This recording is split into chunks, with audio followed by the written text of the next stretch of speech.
The champagne glass shattered against the marble floor the same moment my heart stopped beating. I was 31, at my own company's anniversary gala, watching my business partner and fiancé, Nathan Brooks, announce our engagement to 200 guests. Except he wasn't announcing our engagement. He was announcing his with my younger sister, Claire. "To new beginnings," Nathan had said, raising his glass to Claire while I stood frozen in my crimson evening gown. The one he'd chosen for me to wear tonight. The one that would hide the blood when the poison champagne finally kicked in. I felt the toxin burning through my veins as I collapsed, heard the screams of the guests, saw Nathan's perfectly orchestrated panic as he rushed to my side. His performance was flawless. The devastated fiancé watching his beloved die mysteriously at what should have been our celebration. "It's okay, Sophie," he whispered in my ear as my vision blurred. "The company will be in good hands. Claire and I will take excellent care of everything you built." Claire knelt beside him, and through my fading consciousness I heard her say, "At least she'll never know we've been together for 3 years. That's mercy, isn't it, Nathan?" 3 years. They'd been planning this for 3 years while I worked 18-hour days building our tech startup from nothing into a $100 million company. But death, it turns out, isn't always permanent. I woke up screaming, not from pain but from rage, and found myself staring at my college dorm ceiling. My roommate, Jessica, jumped up from her bed. "Sophie, Jesus, what's wrong?" I grabbed my phone with trembling hands. March 10, 2019. 5 years before my death. 2 weeks before I would meet Nathan at that startup competition where he'd charm me with his vision for changing the world through technology. "Just a nightmare," I managed to say, but my voice came out wrong, younger, lighter, without the exhaustion that had lived in my throat for years. "Must have been horrible," Jessica said, looking genuinely worried. "You were crying in your sleep." I touched my face and found it wet. But these weren't tears of fear. They were tears of pure, crystallized fury. I had died believing Nathan loved me, that Claire was my supportive sister, that every sacrifice I'd made had been for our shared future. Now I knew the truth, and I had 5 years to rewrite everything. "Jess," I said suddenly, "what would you do if you could see the future?" She laughed nervously. "Random question for 6 a.m. I don't know. Probably make better choices." "What?" "Just thinking about choices," I said, getting out of bed. "And how different life could be if we made them differently." The first thing I did was check my bank account. $3,000. My entire savings from 3 years of tutoring and summer jobs. In my previous life, I'd invested every penny into Nathan's startup idea 2 weeks from now. This time, that money was going elsewhere. I opened my laptop and started researching. In my past life, I'd been so focused on Nathan's vision that I'd ignored every other opportunity. But now, with 5 years of future knowledge, I could see the patterns I'd missed. Bitcoin was still under $10,000. Tesla stock was about to soar. A dozen startups I'd watched fail because they launched too early would succeed brilliantly if launched at the right time. But more importantly, I remembered SecureNet, the cybersecurity firm that would eventually buy Nathan's company, our company, for $500 million. Except SecureNet's founder, Daniel Kim, was still a PhD student at our university, working on his dissertation in the computer science department. My phone buzzed with a text from Claire. "Sis, Mom wants to know if you're coming home for dinner Sunday. I'm making your favorite." My favorite. She'd been making my favorite meal, which I actually hated but never had the heart to tell her, for years. Just another small lie in an ocean of deception. "Can't make it," I texted back. "Big project due Monday." 3 dots appeared and disappeared several times before she replied. "You work too hard. You need to have more fun. Maybe date someone?" Smiling face with smiling eyes. In my past life, she'd been the one to introduce me to Nathan, claiming she'd met him at a coffee shop and thought we'd be perfect together. Now I wondered if she'd been setting me up from the beginning. Finding someone ambitious enough to build something worth stealing, but naive enough to trust completely. I got dressed and headed to the computer science building. It was early enough that only the most dedicated students would be there. Sure enough, I found Daniel Kim in the lab, surrounded by empty energy drink cans and crumpled papers. "You're Sophie Chun, right?" he said when I knocked on the door frame. "From the business program?" I was surprised he knew who I was. In my previous timeline, we'd never spoken. Yeah. And you're Daniel Kim. I've heard about your work on quantum encryption. His eyes lit up. You have? Most people's eyes glaze over when I start talking about it. Most people don't understand that quantum encryption will be the foundation of all financial transactions within 10 years. I said, using knowledge I shouldn't have. Your algorithm could revolutionize cybersecurity. He stared at me. That's exactly what I've been trying to tell my advisor. But he thinks it's too theoretical. Your advisor is wrong, I said, pulling up a chair. Mind if I look at your business plan? I don't have one, he admitted. I'm all tech, no business sense. Then let's fix that. We spent the entire morning working through his idea. I guided him toward the applications I knew would be crucial, helped him identify the market gaps I'd seen develop over the next 5 years. By noon, he was looking at me like I was some kind of prophet. How do you know all this? He asked. I pay attention, I said simply. Daniel, there's a startup competition in 2 weeks. First prize is $50,000. You should enter. That's the one Nathan Brooks is entering, right? He's supposed to be brilliant. Nathan. Even hearing his name made my skin crawl, but I kept my expression neutral. Nathan's got charm, but you've got substance. Trust me, substance wins in the long run. Over the next 2 weeks, I split my time between classes and helping Daniel prepare. I carefully avoided all the places I knew Nathan frequented, all the events where we were supposed to meet. Claire texted increasingly worried messages about my antisocial behavior, but I ignored them. The night before the competition, Jessica found me in our room surrounded by market analysis reports. Okay, what's really going on? She demanded. You've been acting weird for 2 weeks. You're obsessed with this Daniel guy's project. It's not like that, I said quickly. Then what is it like? Because you're different, Sophie. It's like you aged 5 years overnight. You're focused in this scary, intense way. I looked at my best friend, the one who'd stood by me through everything in my previous life, who'd warned me about Nathan's red flags that I'd ignored, who'd been pushed out of my life gradually as Nathan isolated me from everyone who might have protected me. Jess, have you ever felt like you were meant for something more? I asked. Like you were playing small because someone convinced you that was safer? She sat on my bed. Every day. My parents want me to be an accountant. Safe, stable, boring as hell. What do you actually want? To be a journalist, she said without hesitation. Investigative reporting. Uncovering the truth about powerful people who think they're untouchable. I smiled. In my past life, Jessica had become that accountant and hated every minute. Then do it. Change your major. Take the journalism classes. I'll help you with your parents. You'll what? Sophie, you can't just. I can and I will. Trust me, Jess. The safe path isn't always the safe path. Sometimes it's just the path to a life you'll regret.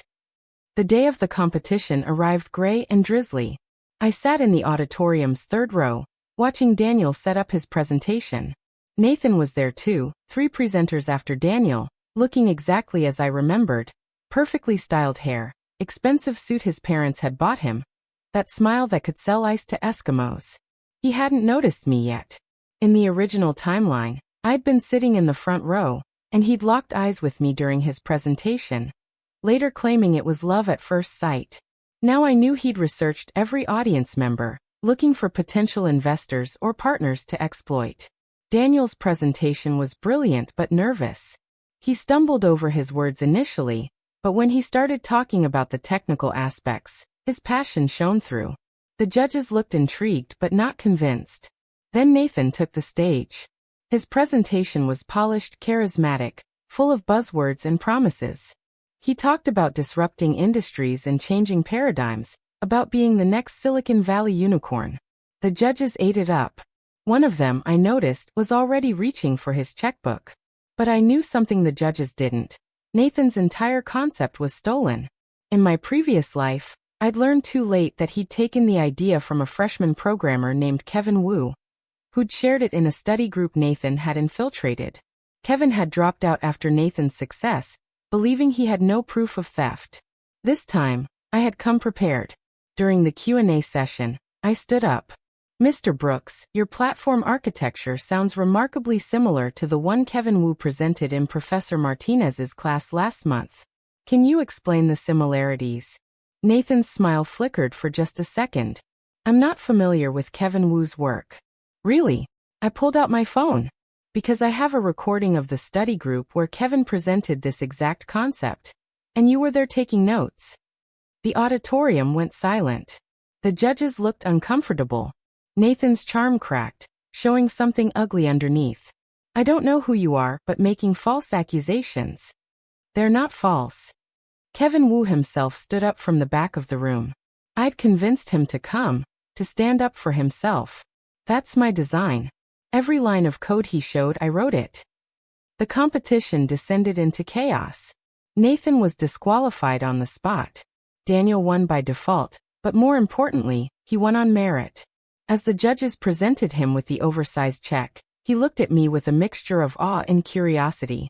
Claire was waiting for me outside the auditorium, her face twisted with rage. What did you just do? She hissed. The right thing, I said calmly. You just destroyed Nathan's future. Do you have any idea what this means? Why do you care so much about Nathan's future, Claire? She caught herself, mask slipping back into place. I just think it was cruel. He's a nice guy. You've never met him, I pointed out. So how would you know? Her face went pale, then red. I've heard about him. From who? She stammered, unable to answer without revealing too much. Finally, she stormed off, pulling out her phone as she went. No doubt calling Nathan to comfort him. Not knowing I could see everything now. That night, Daniel took me to dinner to celebrate.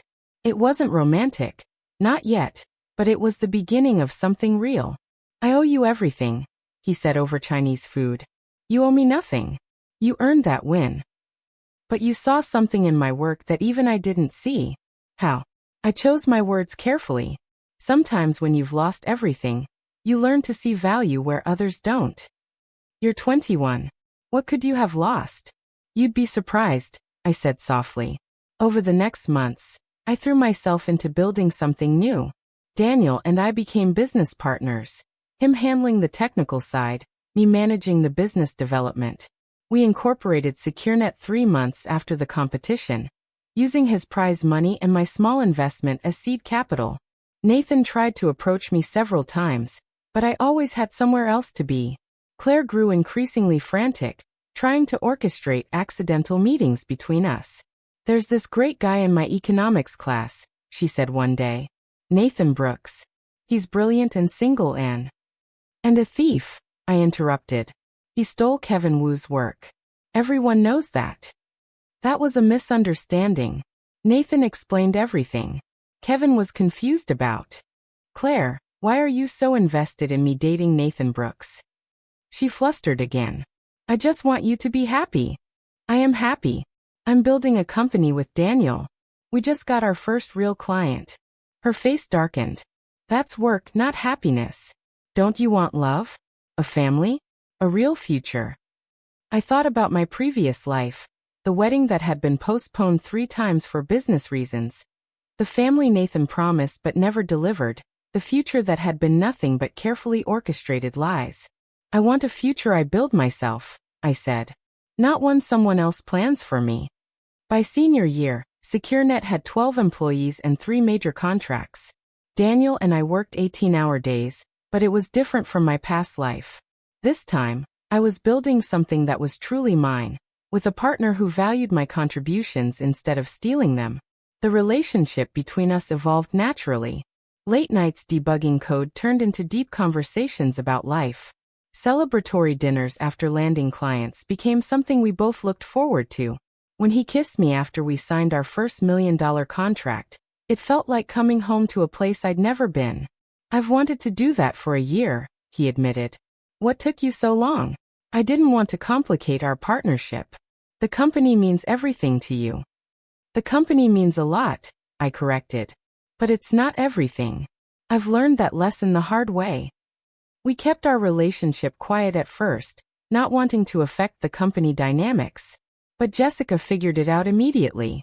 Finally, she said when I confirmed her suspicions. Do you know how painful it's been watching you two dance around each other? Jessica had changed her major to journalism as promised, and was already making waves with her investigative pieces for the campus paper. She'd exposed 2 professors for grade manipulation and uncovered a financial aid scandal that made national news.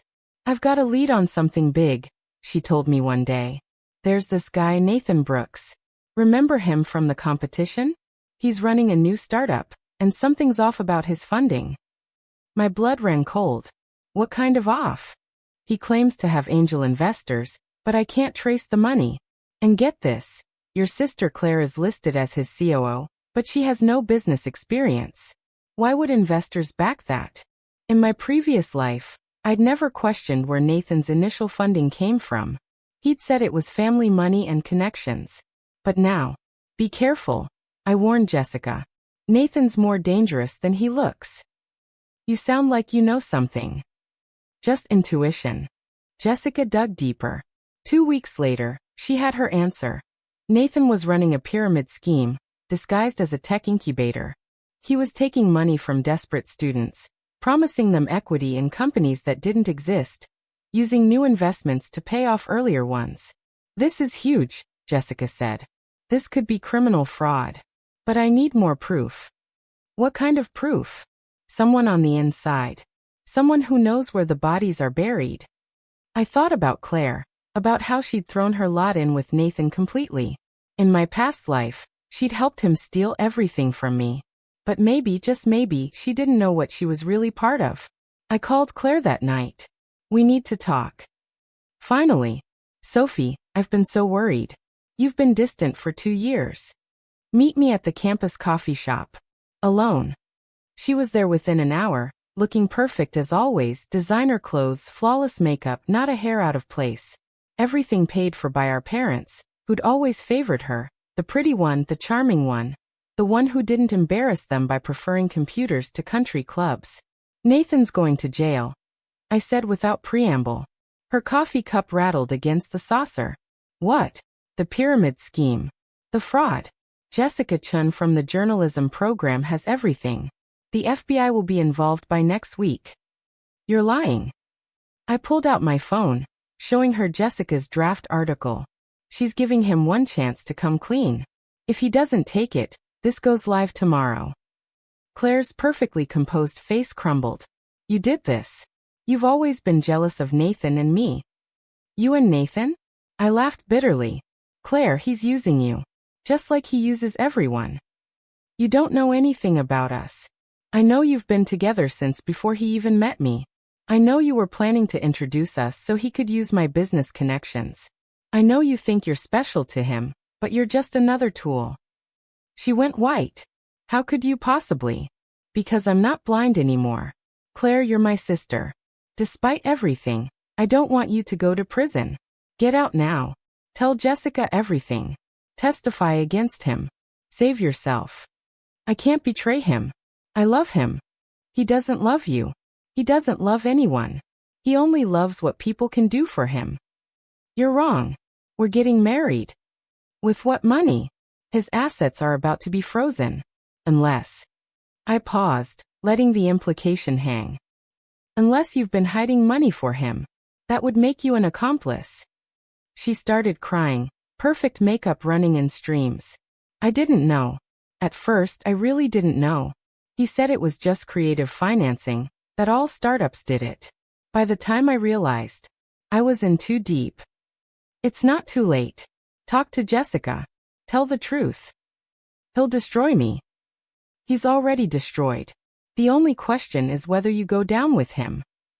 It took 3 hours of convincing, but finally, Claire agreed to cooperate.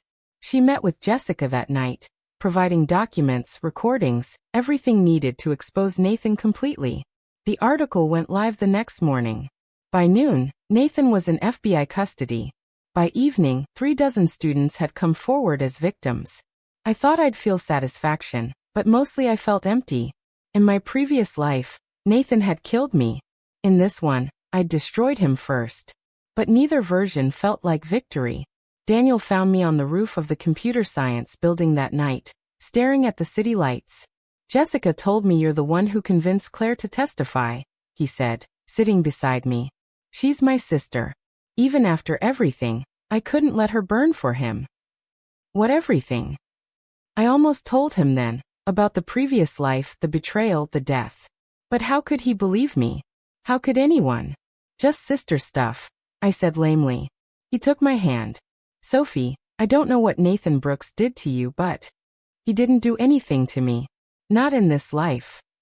That's a very specific way to phrase it. I looked at him, this brilliant, kind man who'd become my partner in every sense. Daniel, if you could live your life twice, would you change everything? Depends. Would I still meet you? That's not answering the question. Sure it is.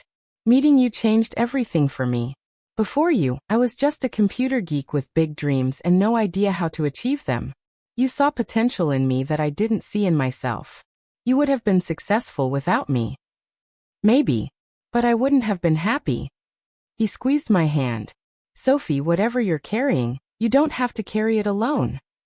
I leaned against his shoulder, feeling the weight of 2 lifetimes. What if I told you something impossible? Try me. So I did. I told him everything. About dying at 31, about Nathan and Claire's betrayal, about waking up 5 years in the past with all my memories intact. I expected him to pull away, to look at me like I was insane. Instead, he was quiet for a long moment. Then, that explains so much. You believe me? I believe you've been through something traumatic. Whether it was a death experience, a prophetic dream, or actual time travel doesn't matter. What matters is that it's real to you, and it's shaped who you are. That's a very scientific way to approach the impossible. I'm a scientist. We're trained to accept that impossible things become possible all the time. Quantum mechanics was impossible until it wasn't. Traveling to the moon was impossible until it wasn't. He turned to face me. Maybe traveling through time is impossible until it isn't. I kissed him then, pouring all my gratitude and love into it. When we pulled apart, he was smiling. So in this previous life, did we ever meet? No. You built SecureNet alone, became incredibly successful. But I don't know if you were happy. Then I'm glad you changed things. Success without someone to share it with sounds lonely. We graduated 6 months later. SecureNet was valued at $50 million.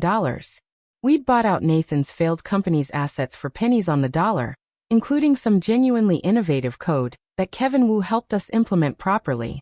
Claire and I slowly rebuilt our relationship. She'd gotten probation and community service in exchange for her testimony. She was seeing a therapist, working through how she'd let Nathan manipulate her for so long. I was so jealous of you, she admitted one day over coffee. You were always the smart one, the driven one. Mom and Dad bragged about you constantly. I wanted to beat you at something, anything. Nathan promised he'd make me more successful than you'd ever be. By stealing from me? I didn't think of it as stealing. I thought of it as leveling the playing field. That's twisted, Claire. I know that now. Therapy's helping. She paused. Sophie, can I ask you something weird? Sure. Sometimes you look at me like you're seeing someone else. Like you're remembering things that haven't happened. Is it just the Nathan stuff, or is there more? I considered telling her the truth, but some secrets were too heavy to share. Just the Nathan stuff, I lied. I'm sorry, she said, for everything I did and everything I would have done. That was closer to the truth than she knew. Jessica's expose on Nathan won her a Pulitzer nomination and job offers from every major newspaper in the country. She took a position at the Washington Post, where she continued exposing corporate fraud with surgical precision. You know what's funny? She said at her going-away party. If you hadn't pushed me to change majors, I'd be doing taxes right now. You'd have been miserable. Completely. Sophie, you saved my life. Not literally, but you know what I mean. If only she knew how literally I took that. 5 years passed. SecureNet went public at a $2 billion valuation. Daniel and I got married in a small ceremony in his parents' backyard. Claire was my maid of honor, a choice that had taken years of healing to make possible.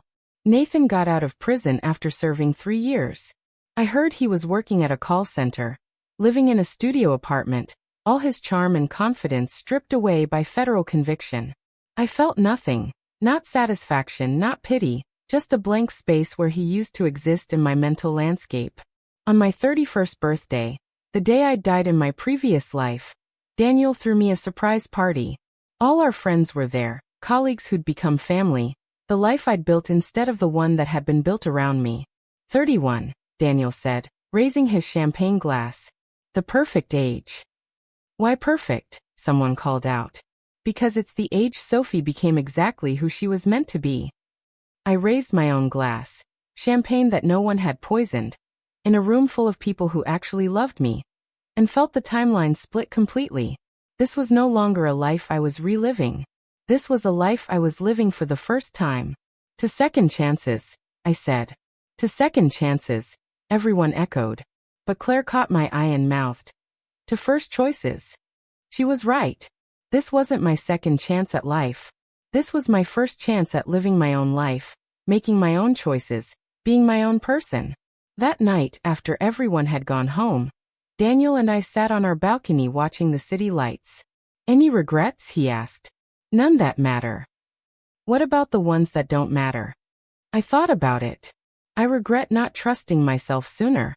In any lifetime. Cryptic as always. You love it. I do, he admitted. Sophie, can I tell you something? Always. Sometimes I have dreams about a different life. One where I built SecureNet alone, where I was successful but empty, where I died young from overwork, never having really lived. My heart stopped. Daniel. And then I wake up next to you, and I think, thank God for whatever cosmic glitch gave me this instead. You think this is a glitch? I think this is what happens when the universe course corrects. When it realizes it made a mistake, and gives people the lives they should have had all along. We sat in comfortable silence, two people who might or might not have lived before, who might or might not have been given impossible second chances, who had definitely chosen to make the most of whatever chance this was. My phone buzzed with a news alert. Tech entrepreneur Nathan Brooks found dead in apparent suicide. I stared at the headline, waiting to feel something. In my first life, he'd killed me. In this life, I'd destroyed him. And now he'd destroyed himself. Daniel read over my shoulder. Jesus. That's inevitable, I finished. He was always going to destroy someone. I just made sure it wasn't me. Do you think Claire knows? I'll call her. But before I could, she texted. I know you saw the news. I'm okay. He made his choices. We all did. Thank you for making sure I made better ones. I showed Daniel the text. He squeezed my hand. You saved her. She saved herself. I just showed her the door. Still, in another life, this could have gone very differently. In another life it did. We went inside, leaving the night and its ghosts behind. I had lived 2 lives now, one as a victim, one as a victor. If I somehow got a third, I hoped I could live it as just Sophie, no prefixes or suffixes needed. But this life, this second/first/only life, wasn't over yet. I had decades ahead of me. Decades Nathan had tried to steal in one timeline and had lost in another. Decades to build, to love, to choose, to become. The next morning, I woke up without checking the date first. For the first time since my rebirth, I didn't need to orient myself in time. I was exactly when I was supposed to be. Daniel was already awake, working on his laptop in bed. New project? I asked. New life, he said. I've been thinking. SecureNet is stable, profitable. We could step back, let the board run it. Travel. Start a family. Do all the things we've been putting off for someday. It's not someday yet. When is someday? In my first life, someday never came. Nathan and I had pushed it back and back until there was no time left. You're right, I said. Someday is today. Really? Really? Let's do it. All of it. He closed his laptop, pulled me close. Starting with breakfast. I'm starving. He laughed. How wonderfully mundane. The best things are. Want to see more stories of second chances, Choosing yourself and rewriting destiny? Subscribe now for tales of transformation where women reclaim their power and create the lives they deserve. Because everyone deserves the chance to live life on their own terms.